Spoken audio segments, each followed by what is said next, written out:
And we're kicking off this session in the Policy and Leadership tent with a chat with Mick Whelan, who you started General Secretary of ASLEF since 2011, and you were once a train driver. Yes, unfortunately. Freight, yeah? Freight passenger. I started in BR time, so I started in '84 at a mixed traction depot, which is now called Wembley European Freight Operating Centre, but when I started it was Stonebridge Park. In the days whereby, one day you'd be working a Class 2, next day you'd be banging wagons together in the yard, next day you'd be on a ballast at the weekend, day after you'd be covering Euston and going Class 1 up and down to Preston or Crewe or Birmingham. So very much your element here, yeah? Very much so. Okay, now I'm going to get into the questions. So I'm going to get to the nub of the matter here. When are the strikes going to end, Mick? Well, I'd like to end them tomorrow. Strange enough, there is this perverse view that General Secretaries like the profile, like to be on strike. We don't. If you look at my record over the last 12 years, we've had less strikes in our history than at any other time in the past. The problem that we have is a rather antagonistic government who, under the guise of the word reform, doesn't want to give us a pay rise, and we haven't had a pay rise for 5 years, but also at the same time expects us to give up 150 years of terms and conditions, every national agreement, every local agreement, and the right to negotiate for ourselves in future, which is a rather odd thing for a trade union to do, because we might as well put the locks on the door and go home. Okay, so what's going to change? I mean, what's going to shift? What's going to move now to make? Well, what's going to move is that we are trying to find a solution. It's a very simple solution, but we've got to have to look at the background of this first, if I might. So, as this industry came together in a way that we'd never seen before during the pandemic, at every level of it, politically, industrially, we worked together to serve our communities, serve our country, do the right things, to find ways in which we could get key workers to work, to find ways in which we could get food and medicine around the country. And post that, at that period of time also we saw a dignity in society you haven't seen for a long time. We saw the value of everybody's role in every community, whether it was the porters in hospitals or it was the people that were putting food on our shelves. We understood that we can't live or operate together. And after the pandemic then, we quite simply said, look, we don't want a pay rise for the 2 years of the pandemic. RPI was less than 1%, but we got to year 3. And I remember the heady days of 5.2 when I first went to Chris Eaton Harris and said, look, we need to put a dent in that. And he said, we'll see what we can do. What we didn't realise was that the people that we've been working for the last 23 years had signed new direct award contracts with the employers agreeing not to give us a pay rise. So the very people that we've got free collective bargaining with, the very free, and it's a fractionalised industry, we've got different arrangements across all the undertakings that we work with. We've got different T's and C's to all the undertakings we work with. Because the fractionalisation of the franchise map over the last quarter of a century, I've got up to 3 sets of drivers on different salaries and different T's and C's in some companies. But the fact that the people we work for, without telling us and obviated that, immediately caused an industrial problem. Okay. I mean, you're talking about different T's and C's, but I'm going to question, they're all pretty good. I mean, we hear figures like 65K a year banded around and things, and maybe that's a figure you dispute. Maybe it's something to be proud of, right? What is it about ASLEF that, I mean, there's plenty of other essential workers out there who ought to have good bargaining power but don't necessarily command such salaries. What is it about ASLEF that makes it so successful as a union for its members? Well, if the salary is the result to look at. I never thought I'd come into a tent like this and we start talking about the politics of envy. Right? Surely we aspire that everybody should have a decent salary. We aspire everybody, both in our industry and elsewhere. So I think nurses should be paid far more. I think the fire brigade should be paid far more. So what we have is a government has started this diatribe months and months before we ever dispute about the high salaries of train drivers. Now, you all work in this industry. You all do contracts and you all do the things that you do. Nobody's ever given us anything. We didn't privatise this industry. We actually fought against the privatisation of it. But what we found out was the laws of supply and demand, recruitment and retention apply to us as they apply to anybody else. And over the 23 years, we've seen many changes, many new trains come in, many things. And every time they want us to adapt and change and give flexibility, we get paid for it. So no one's given us something for nothing. Do you think these hard-nosed transnationals that we work for walk into a room and say, Mick, how much would you like this week? It's not. It is hard-fought negotiation on behalf of what the industry wants at various times. And of course, the biggest problem was the rush of privatisation. You know, John Major in a Tory government that was going out of power, right, one last throw of the dice, we'll privatise the railways. And even Maggie said the railways was a privatisation too far. Now, at that point in time, we come from an underinvested BR with 13,000 train drivers. We've now got 22,000 train drivers and 10,000 have retired in the last 23 years. So work it out about how you've got to replace things, what you need, and then what we've done. And no one has given us anything. And the idea that we don't deserve our salaries, I don't think you mean that, but I do slightly resent. that. I know you do, but I slightly resent the intimation. I was looking at it totally the other way around. Yeah. Saying, isn't it a great advertisement for a union? And what is it about ASLEF that has managed to achieve that? Well, we are a craft trade union. We only represent train drivers. I think that assists us greatly.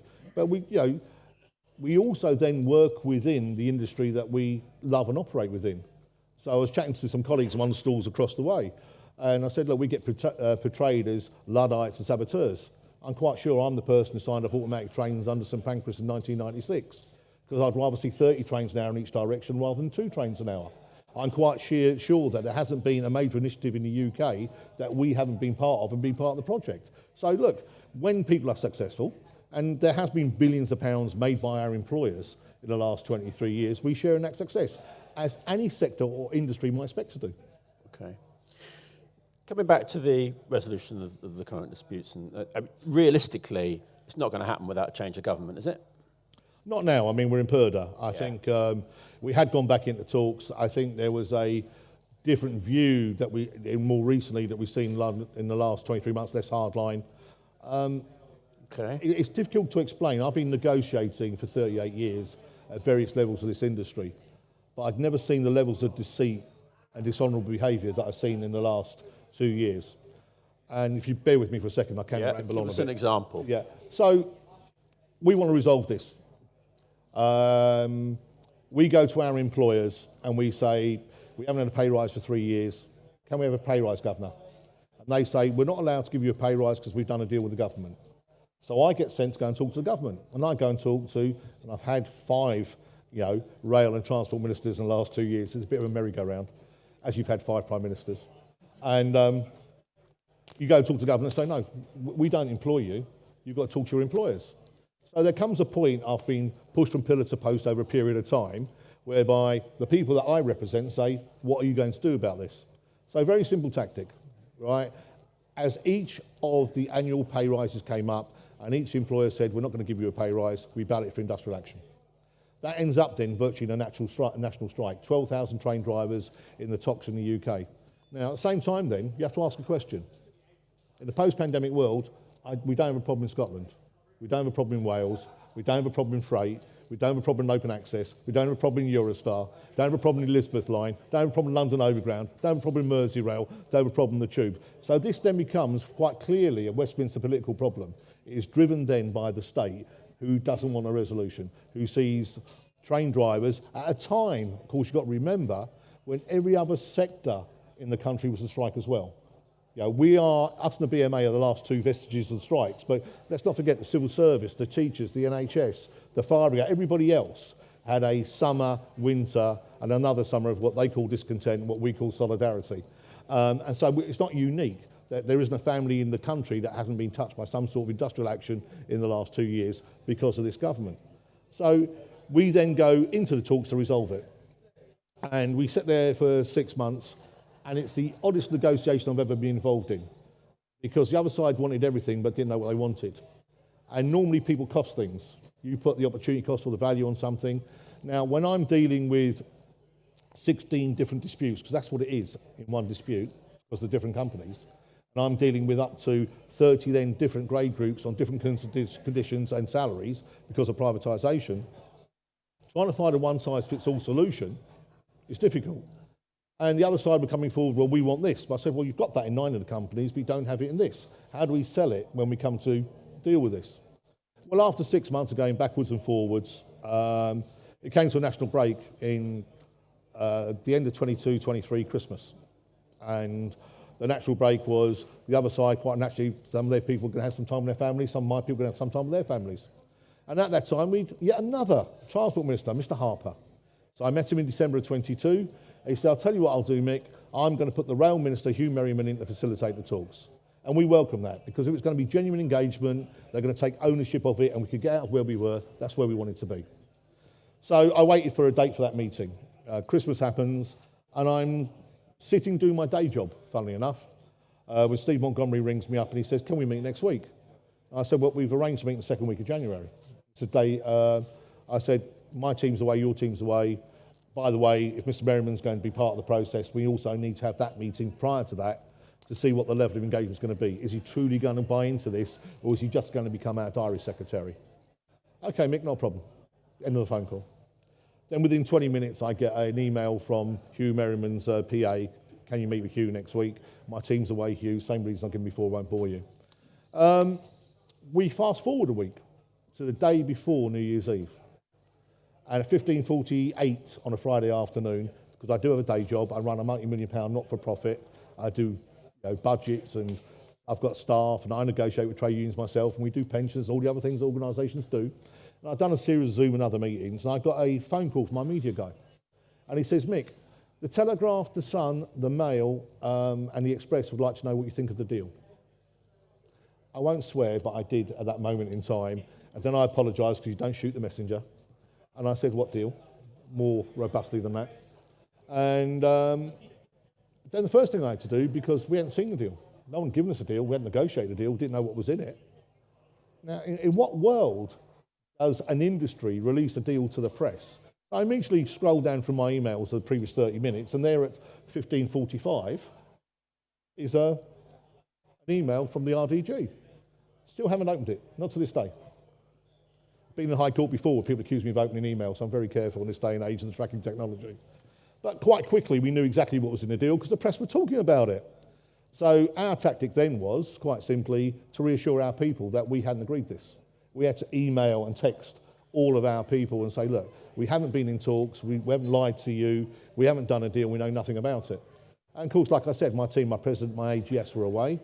And I was due to meet Hugh Merriman now on the 6th of January. So we did nothing for a week other than tell the press about the deceitful, dishonourable people that we had to deal with and what had happened to us. Of course, over the course of that week, our people became aware of that deal and what was in it. And it was quite simply, if you give up every agreement that you've ever made since 1880, nationally and otherwise, if you give up every local agreement, if you give up the right to negotiate in future, and if you take a 20% pay cut, we'll give you a deal. Now, I didn't have to put that deal to my members because I thought I might know what the answer might be. Right? And then we met with Mr. Merriman a week later, and he walked in, and the RDG are there and they're incredibly sheepish. Because I've known these people for years. You know, this isn't a personal thing. I still work with people outside of these pay talks on a day-to-day basis for the safety and the other things in the industry. And Mr. Merriman says to me, how are you? I said, well, since you've been facilitating, Minister, it's gone back 10 months, but thank you for your help. Will it form a template for the future? I said, when we reject it next Monday, because we still hadn't discussed it, my board, no, it won't do. Everything on the table will just come off the table. Now, we could have then got very attritional. We could have then just gone mad strikes and overtime bans and whatever. What we didn't. We just continued doing what we were doing, one day a month on average, waiting for the phone call, because we have to resolve this. And inevitably the phone call comes. Mick, can we talk? So I go and have an offline conversation with somebody. Can we get back into talks? I said, yes, we will. We had a framework agreement with you which you smashed to pieces. You dishonoured. I need a letter from you saying that you won't do that again. And I've got that letter. It came in, allowed me to go to my board and say, can we get back into talks now to resolve this? We also put forward then what we've done before, going round and round in circles because of the massive difficulties of fragmentation. Right, we couldn't find a one-size-fits-all solution. So we then proposed a slightly different tweak to the framework. There were global issues that would solve the dispute. National training, they wanted some stuff on MFA and other bits and pieces. If they put the right price on that, they would have got us out of national dispute, then you go back into normal talks in the future for what you want to do. So we agreed to do that. We also agreed and spent a month with them, taking the red lines out of all the things that they would like to then go and talk to the various different companies about. So they wouldn't fail. I don't like setting things up to fail. Turned up for the offer then, and the offer was 5% Mick and 4%, but all the red lines stay. So I then spend an hour and a quarter in a room saying, well, let's just spend a month with you taking these out. You know we can't recommend it. You know it won't go to our members. We know you're setting this up to fail. Trying to find out whether it was a dead hand of government, whether it was the RDG, combination of the both or whatever else. I'm none the wiser to this day. And when you think it can't get any worse, I didn't even get the courtesy of a phone call. I got a text saying, because I asked for a written, signed copy of the deal by 6:30 in the morning so I could put it to my board. At 7 o'clock next morning, I got a text saying, we may have misrepresented the deal yesterday. It wasn't 5% and 4%, and the red lines go down for discussion, see what they're worth in the companies. It was 5% and 4% for all the red lines. Now, I've never, ever dealt with any group of people, right, at any level of the industry in my last 4 decades who behaved that badly and deceitfully. So when we talk about trying to resolve this, we continually go back to the table in good faith. I don't think we're the issue. Okay.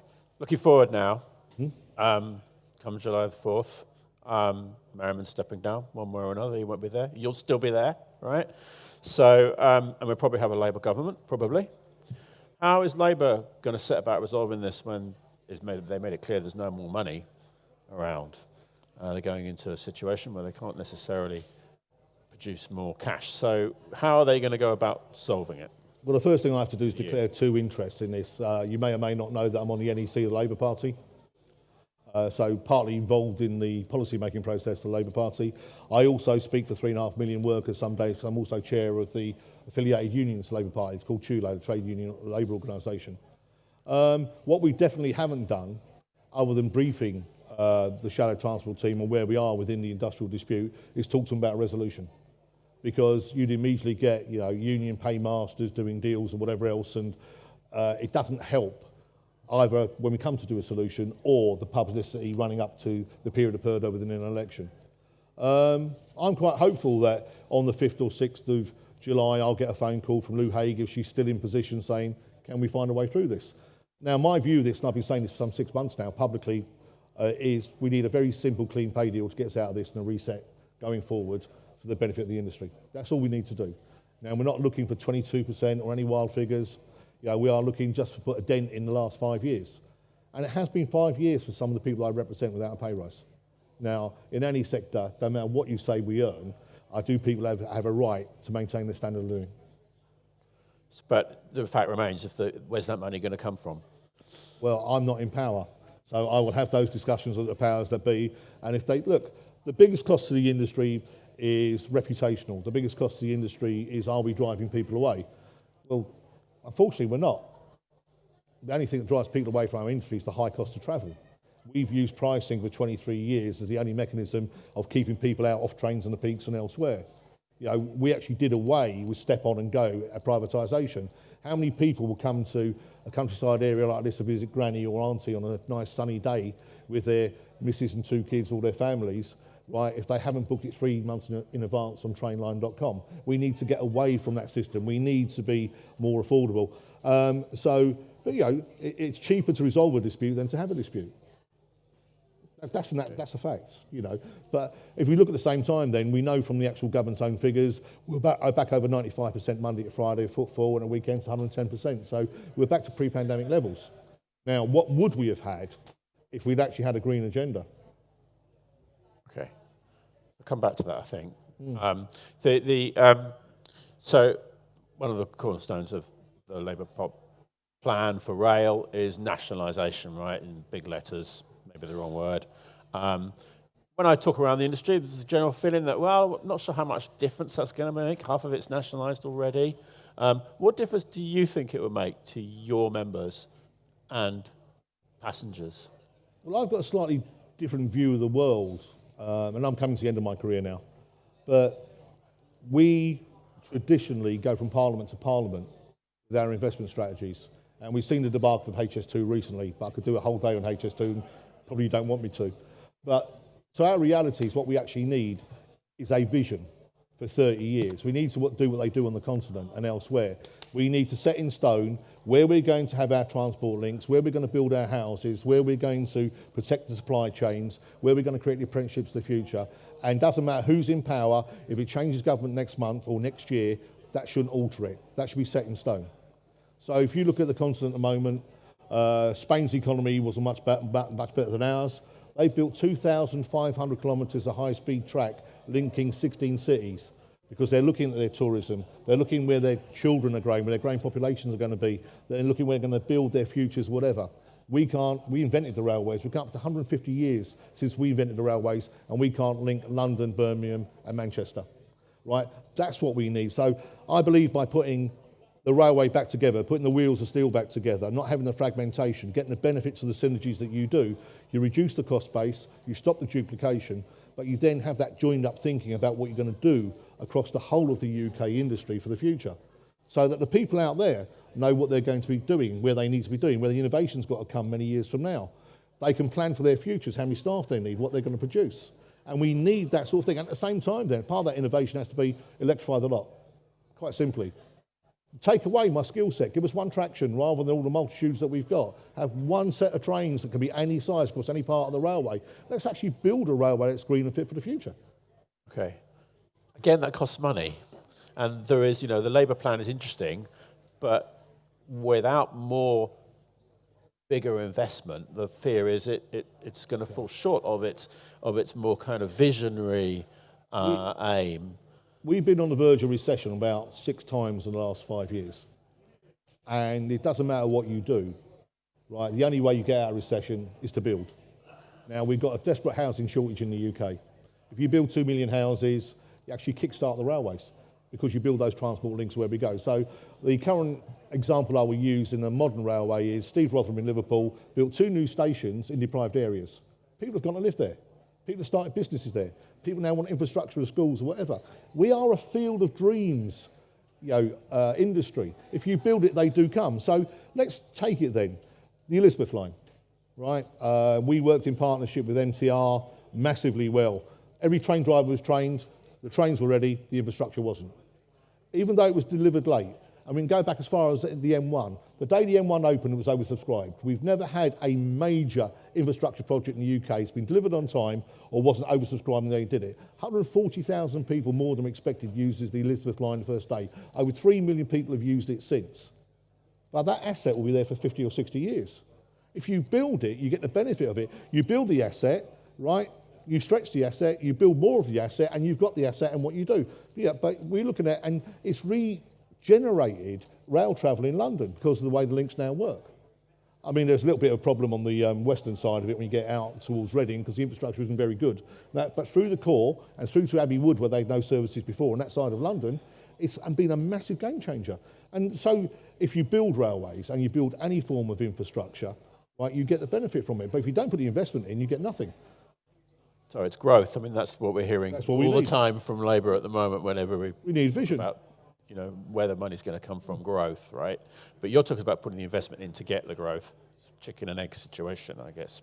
Well, if you allow it to decline, our experience, and there's expertise in this room, is when we mismanage something, it costs us more to correct it than it does to so just maintain it under a period of managed decline. So if I look at CP7, I'm not incredibly impressed. The cutting budgets for maintenance and renewals. I mean, I stood at Wilson Junction Station going somewhere the other day. I thought I was in Kent. It was like the Garden of England out there. It was green everywhere. So we know then just to do that costs money and put it right. So do it right in the first place. Maintain it to the standard it should be and build what you require. Now, we have a problem in the UK. Our biggest problem is that the Victorian engineers were too good. You go to Gare du Nord today, you'll see double-decker passenger trains, you'll see double-decker in the modal boxes. We can't do it. We've got too many tunnels, cuttings and whatever else. So we've got to be far more radical. We need to use the technology that's out there so we can actually cram more trains into our infrastructure in a safe manner, right, with moving block. So I look at ETCS. Now, we're heavily involved in ETCS, and in a different role, I used to be the officer of the Channel Tunnel. I've got no problem with moving block. When they stopped the moving block on the west coast because it's going to cost $7 billion overrun, biggest mistake we made 20 years ago. I was part of the Pendolino project. The actual original Pendolino project was going to be 5-car trains every 15 minutes, a step-on-and-go service. You would never have to wait for a train. We ended up making 9-car trains, giving less capacity, less opportunity, and that opportunity is going to decline now because of HS2 is going to take us longer to get to Manchester and Liverpool in the future than it did 20 years ago. Same time then. We look at ETCS. Where is the national plan for that? So we're going to do this little bit on the East Coast. Great. Where's the next section that we're going to do? Does anybody know? Warrington. Why? Because we're only going to do it when signalling income's expired. So I got a bit of ECTS here and a bit of ECTS there. You ask me how my people make their money. They make their money because we've got semaphores on the south coast, got 2 colour lights, 3 colour lights, 4 colour lights, ATO, ETCS. You give us a greater skill set and keep training us all the time for all the little bits you keep doing. What we do need is some sort of, as I keep saying, joined up thinking and long-term vision that actually develops the infrastructure of this country in a strategic way, so we're not just doing a little bit here and a little bit there. We do the whole lot and make it how it should be. Okay, I'm going to open it up to questions. Yes, gentleman here. Sorry, mic coming. Needs to be able to hear. Sorry. Thank you. Clearly, we hope that there'll be a recalibration of relationships between DfT and ASLEF if there's a new government. There will be GBR based in Derby, thanks to Andy Botham for his support. You mentioned trust, Mick. How much trust is irrevocably damaged between the operating entities and colleagues in ASLEF? Well, we try outside of the strike days to operate normally. So you've got people at all levels of this industry doing their best for people to operate a safe industry, and we all do nothing to hinder that on a day-to-day basis. So I've got local reps doing their jobs, company council reps doing their jobs, my officers are out there doing their normal stuff, disciplines, grievances, the joint safety councils, whatever. And for most operators, our relationship is very good. There are 2 operators who post this where we have a very poor relationship, and we have separate disputes with them because of that. And that might take longer to resolve. But it's a matter of public record. We've got separate disputes with both Northern and with LNER. And I think that trust element will take a long time to come back. Okay. Anyone else at the moment? Yeah, gentleman in the middle. Hi, Mick. Clive Jackson, CCL Universal Training. Great to hear your thoughts, okay, and hope that you've had the chance to influence what hopefully will be the change that happens on July the 4th. Obviously, with the age profile of drivers and the amount that will be leaving the industry, coming to retirement, certainly in the next 5 to 10 years. Interesting to know what yours and ASLEF's thoughts are, what changes, if any, we can expect to see to driver training. I do have a vested interest, as you know, we deliver it. And I'm not talking about the further involvement of technology, which in my view will improve the quality. I'm on about, is there any chance that somebody's going to, along with the age change, propose any more significant changes to how driver training is delivered in the UK? Well, we will try and do that as part of the talks. But there's 2 elements to that question. To clarify the age thing, it's been our policy for a long time to reduce the driving age to 18. The rationale behind that, and I'll go slightly off top before I ask you a question, if I might, is we get pilloried for the lack of diversity in the driving grade. The average age of a trained driver coming into the industry currently, because I do a lot of research on it, is 35. How many women are going to change their career at 35? They plan their lives in a different way. Quite obviously, train operating companies want people coming in later because the dropout rate and the high cost of training is associated. We don't career map very well within the industry itself. I see the same people on the barriers and in the booking offices that I saw 20 years ago. You can't tell me that none of those don't have the ability or the capability to be a train driver. But quite obviously, many companies don't want to train 40 train drivers and 40 guards. They'd much rather train 40 train drivers and get them off the street. So we believe that 18 will allow a greater pool. Not every train driver is going to come into the industry at 18. I saw people recently saying, oh, they'll all be young. No, they won't. The Age Discrimination Act still sits there. We'll get some people, because the government's changed the rules in education. People have got to stay in school till they're 18. Now, not everybody's academically inclined. Some people don't want to go to university, right? The opportunity to get people into the industry, they're no less safe, the data tells us that, than anybody else, right? And bearing in mind, when I started in the industry, I was too old to be a train driver at 23 because you had to have been a second man and start at 16 and do the 5 years whatever. So I was quite pleased in 88 when they changed the concept of being one of the called boiling the bags from the back to the front. With the age profile itself, 22% of train drivers can retire on the top side in the next 5 to 7 years. On the freight side, the figure is far greater. So there is a worry there and we need to do something. As for technology, not fearful of it. We've got to actually prepare for the Xbox generation. You know, people have grown up being educated in a different way to we are and whatever else. We've actually, and with the, you know, I grew up in an industry whereby people talked you through all the scenarios. You know, section so-and-so of the rule book, fire on a train, if this happens, divided train. Now we have the technology to actually show people how it works, give them the experience of it, may not practical experience, we never got practical experience anyway. So I think there's a great way forward. I think we need a standardisation of training. Because of fractionalisation of the industry, even when we're doing tractions, you've got the same tractions being cascaded from London to 20 different TOCs, and every TOC has a different training scheme for doing that traction. We should have a standardisation of how we do certain things to make it easier across the board. And that was part of the talks we were having before they all failed and they went into PERDA. So I hope at some point in the future we get standardisation of training. I don't have a personal belief you can't replace the actual handling of a train. Most other things you can do in a different way. You can do it in a more efficient way. You can do it in a more educated way that actually gives people, you know, we tried iPads in one named company a few years back. They were sending people home to do work in their own time. They had the books. So how did you stress test the questions or the answers they were giving? You only do that by asking the questions and seeing the responses and seeing if people actually understand what they're responding to. And I think in the safety critical industry, you've always got that element. So I'm quite hopeful that we can use new technology in a better way to streamline training, to standardise it, but I don't believe that you can ever replace the actual physical bit of, you know, it's irrational being a train driver. Driving something at 110 mile an hour that weighs 300 tonnes and stopping at 0.3 miles in advance that you can't see is still the most illogical thing in the world. It's nothing like driving a train. And every time someone compares us to a bus driver, I love bus drivers, I think they've got a very stressful job, but it is not the same. On that issue of technology, the autonomous, you know, we see autonomous vehicles coming along, we see driverless. It ought to be possible now. I mean, if it's possible for cars moving around California, still some way to go, but, you know, it's going to get there. Still some way to go, fair enough. But, you know, logically it ought to be. I think most people would think that that's more logical application towards the rail where you're on tracks. So, you know, driverless trains, impossible or inevitable? Incredibly possible, not inevitable. And it's that rationale that I tried to explain earlier, that our Victorian infrastructure, they were so good. And look, if you dig it all up and start again, you can have your trains.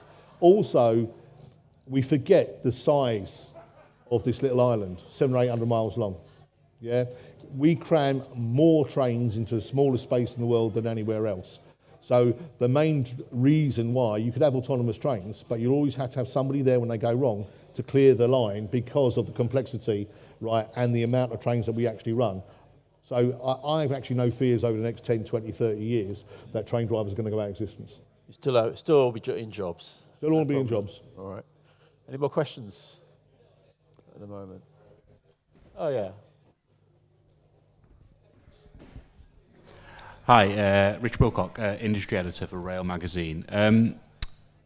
How do you see GBR going once it is in place, when it's in place, if it's going to be in place? Do you think that will be a fundamental shift for rail, and will it affect your union members? Yes and yes would be the simple answer, but I think I should flesh it out a little bit. There are two forms of GBR on the books. There's the one in the Tory manifesto, which doesn't talk about growth, doesn't talk about capacity, doesn't talk about building railways, and the only growth in there would be that we want more open access people to operate on our railways. Now, is that instead of because we haven't built the capacity, right? And I look at open access, and I've got a lot of members in open access, and they do a good job. But there is a limited demand Hull to London, there's a limited demand Hartlepool to London, there's a limited demand Stirling to London. And when they say want to grow open access, then would that be taking trains out of the existing timetable to allow these open access operators to operate? Will it actually be growing the railway? It might be growing the private sector of the railway, but will it actually be to the detriment of the existing railway? I don't know. And on that form of GBR, I'm not very keen. The other form of GBR, which is the Labour GBR, where we put the wheels of steel back together. and we get all those synergies that we don't currently have, all the duplication that we now currently have. Look, we've been talking about the fare structure for years, yeah? The biggest barrier to changing the fare structure was the TOCs themselves because of their share of the fare box. You couldn't use a Virgin ticket on a central train, you couldn't use a London Overground ticket on somebody else's train, right? Which was one of the things that wasn't meant to happen under privatisation. Privatisation was meant to drive competition. There was no competition because it was siloed, right? So you've got a national railway where you've got one fare box, right, and then you want to grow it in certain areas, or you want to do different things with it, or you want to make it cheaper to attract people, you've got that opportunity. Also, it will get away from what was the Ponzi scheme of season tickets. The reason that we're in the problem we are now with the railways was, quite simply, when you bid for a franchise, you also put a bond on the season ticket. So every year, you got the benefit, because it's normally in January, most people bought their season tickets. People bought their yearly season tickets subsidised by their employers, mainly in London, because 80% of all journeys started and finished in London. And you could hedge your fuel, your wages, and all the other things you did against the money you already had in the bank. You can't do that anymore, because the revenue now goes to the Treasury. So we need to find another way of doing that. The way in which we cover. I mean, I mentioned it earlier. I said, like, I started at 84 and I deliberately did that, saying, look, I used to drive intercity trains. I used to drive freight trains. I used to drive trains from Euston to Watford and Richmond to Woolwich. Well, at this moment in time, you could have 2 depots in Sheffield, signing the same traction, working for different operators. You could have 6 people sitting spare at one with nothing to do, right, and 10 trains uncovered in the next one. So there's opportunities about being more productive under a national railway than we are now, where you don't have to buy into each other or be part of each other's safety cases to operate on the same bit of railway on tractions and roads that you already signed. So I do think there's a massive amount of opportunities. National training. Now, at this moment in time, you've got different companies are doing different things. You know, some people buy into operators like yourself, some people run their own. Well, if we're all doing the same job in the same way, why aren't we doing it in a more economic and a way whereby we know the throughput, we know where we're going to do it, we know what we're going to need, and we know the standardisation that could take place to give us a benefit across the board. So I see multiple opportunities. We saw both with the South West Trains and the ScotRail experiment, where they had Network Rail and operator joint controls, that when the railway went to pot, we got it back quicker. We delivered a better service, right, to the travelling public, and we recovered better, right, rather than the thing that we had before, whereby we had more accountants and solicitors looking at the causes of late running and who was going to pay for it. So, was it the infrastructure so we could charge Network Rail? Was it a freight train that delayed so all the passenger operators could claim against the freight train or whatever else? Under a national railway, right, we still need some sort of performance measures and KPIs, but the way in which we structure then isn't based upon the demand of making money out of each other, but making money for the railway itself. Surely that's one of the things we could achieve. You know, on that, you mentioned open access there, and you're saying this in the Conservative manifesto to embrace that, but it's also in the Labour manifesto, kind of. It's, you know, that plan for, yeah, well, there you go. So why, can you make us a bit clearer on what it means by, I've forgotten what the exact phrase is, but it's something along the lines of we will use open access where we think it's appropriate, or look, you know, it sounds a little bit ambivalent. It sounds like hedging your bets a bit. I'm not quite sure how people.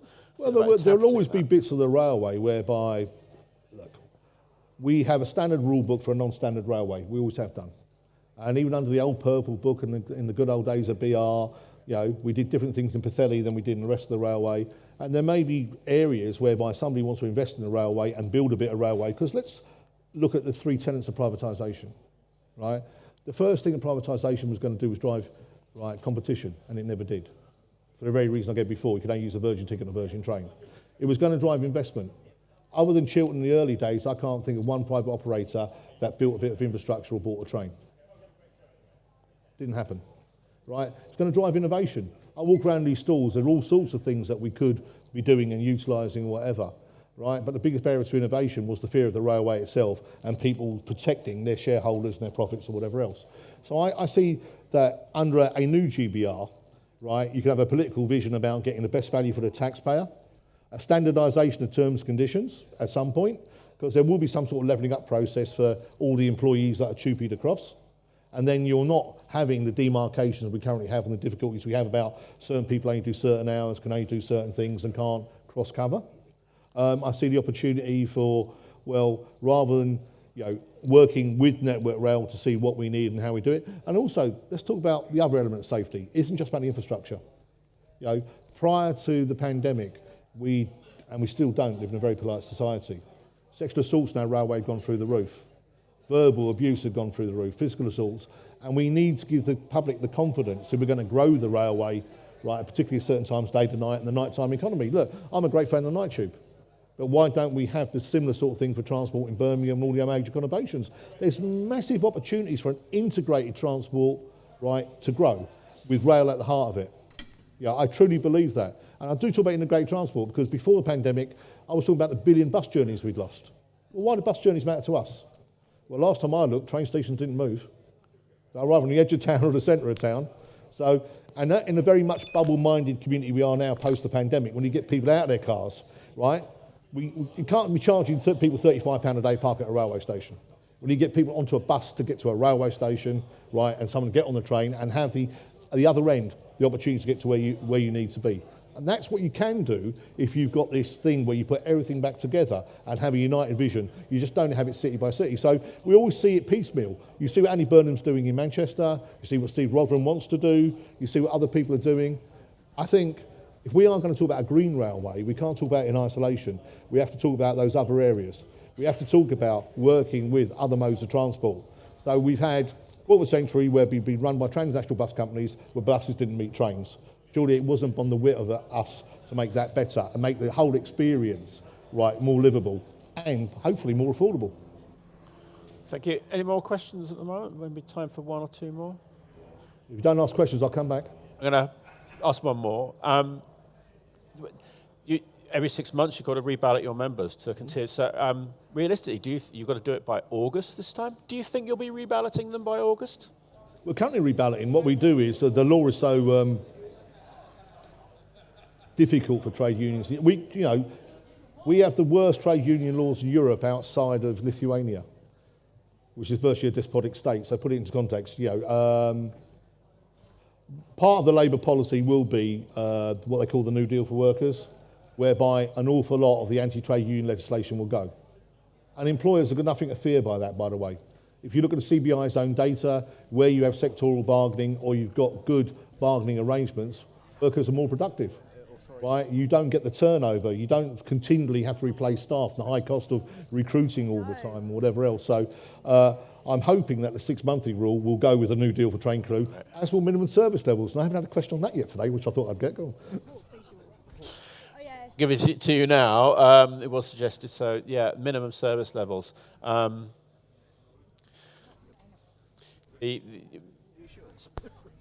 me what you think is going to happen with those, because they will go. If Labour get in, they will go. If the Tories come back in, they're going to strengthen them. I think it's a stain on our society to introduce forced labour into the 21st century workforce. Now, you expect me to say that's a trade union leader, but quite simply, introducing forced labour into a safety critical industry is one of the most dangerous things that you can do. I remember the video that every driver had to see post Ladbroke Grove crash. If you had a domestic spat with your partner, tell your manager, case affect your focus. If you were digging up the road outside your house and you didn't get any sleep to shift work, and tell your manager, someone had to risk assess it. If you had road rage on the way to work, tell somebody. Now, if you're telling me that people have voted to go on strike because they feel disadvantaged and have to walk past their friends and colleagues that they live with, because we're very much a cradle-to-grave group. Don't matter if you start at 18 or 45, people don't leave the driving grade until they retire. I can't see how that can be done safely. When I asked the Her Majesty's Inspector of Railways with Mick Lynch on several occasions how he can do this safely, he said, we don't know. The RSSB said they didn't think it was safe. The government kept quoting minimum service levels across Europe. Can you tell me one country in Europe that has introduced minimum service levels or used them on the railway? Bear in mind, we've had strikes in Germany recently, not used. Spain, not used. France, not used. There is no safe way of doing this. The legislation itself was very poorly written. So it says you have to run 40% of all your timetables from origin point to finishing point. So if you're Northern, with all the 10 timetables, you've got to run 40% of every little branch line and whatever else. Okay. Rather than running 40% of trains. One operator came to me and said, we run 4 trains an hour to Inverness, we're going to run 2 trains an hour to Inverness, so you can't do that. He said, why not? It's a 50% service. True, it's badly written. The legislation doesn't allow you to change our contractual rights. So if I'm 3:20 in the morning, 6 hours 40, I'm still 3:20 in the morning, 6 hours 40, with where my legal break falls. How much of the 40% of minimum service levels can you put into it? One operator in the Midlands came to me and said, I need 96% of people to run a 40% minimum service level. Now, we're a 7-day a week, 3-shift system. We don't have 96% of people available on a daily basis, so where would they come from on the day to run that 40% service? It doesn't work in our rail industry, and I really don't believe it can be done safely. One more question in the middle. Sorry, Mick, a really stupid question. I didn't think minimum service levels had been adopted by any train operating company. 3 tried it on, 2 in misguided ignorance. Quite simply, I won't like. 2 thought they had to do it. They hadn't read the legislation. I'd spent 3 months with the lawyers and read the legislation up and down and backwards, as you can tell. The legislation says the employer can do it. Now, the government was directing the owning groups to do it, and that was illegal. I was waiting, if it had happened, to take the government to court, by the way. I was ready, but I was aware these meetings were going on. One company, who I've already said we got a different strike with, who've been paying their driver managers to drive trains on non-strike days, they were going to do it. We warned everybody. We respond to all the government consultations, it's a matter of public record. So we responded to consultation from the Department of Business, we responded to the consultation from the DfT, and the government's own impact assessment said that if you introduce minimum service levels, you get more strife. So we told them, if you introduce minimum service levels, so the one company said they were going to do it, we put 4 or 5 days additional action on, and they changed their minds. Because that was an inevitability. To have the same level of impact, you're going to have to do that anyway. It's not something we wanted to do, and we don't actually want to cost our members an extra 5 days out on the cobbles losing money, but the choice then would be have done nothing, and what we've done then. Final question, I think, because we're running out of time now, in fact we're slightly over, but we got a delegation here today from Ukraine. And I know you're a big supporter. It's hard on the railways for our people, but they don't have to contend quite with what they have to do in the Ukraine system. What do you think the UK rail industry and people here can do to help the Ukraine rail and the situation there? Well, obviously, many of the trade unions have signed up to Ukraine Solidarity Campaign. We stopped short of sending supported arms for Ukraine because of our internal politics, but we've sent cars, medical supplies, all sorts of stuff. We've sent delegations out. MIHS was out there a few months ago. I was in Ukraine the day the bombs started dropping. We send our solidarity. And I didn't just meet with the Ukrainian train drivers. I met with 56 different trade unions, the old-fashioned Russian trade unions and the new free-based trade unions. And for us, it's a very simple thing. They've got a right to self-determination and no one's got a right to take their country away. And it's that for us, we'll help them fight for their freedom and we'll do anything we can to support them. Thank you, Mick, and please join me in thanking Mick Whelan. Thank you.